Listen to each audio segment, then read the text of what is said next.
بسم اللہ الرحمن الرحیم۔ السلام علیکم۔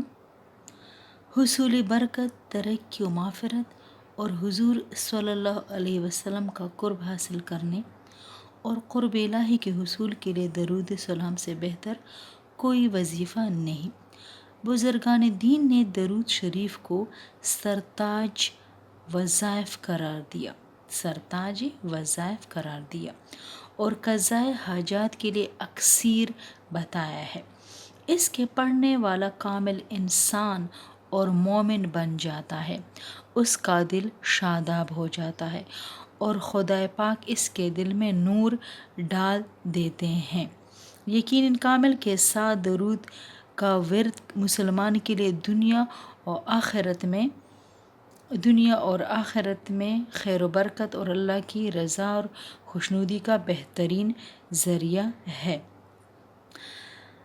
یہ زندہ اور مردہ دونوں کے لیے رحمت خداوندی ہے۔ درود شریف پڑھنا عبادت تو ہے، اور خود درود شریف بھی درود پڑھنے والے کے لیے مغفرت طلب کرتا ہے اور فرشتے بھی اس کے لیے دعائیں کرتے ہیں۔ یہ ایک انمول نعمت ہے جس کی فضیلت کی کوئی حد نہیں۔ اس کے پڑھنے سننے اور پھیلانے میں دونوں جہان کی خیر و فلاح مضمر ہے۔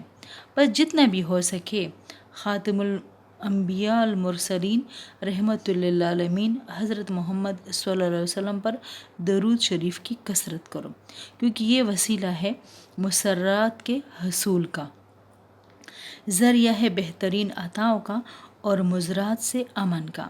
یہ بہت بڑا نور ہے اور ایسی تجارت ہے جس میں گھاٹا نہیں۔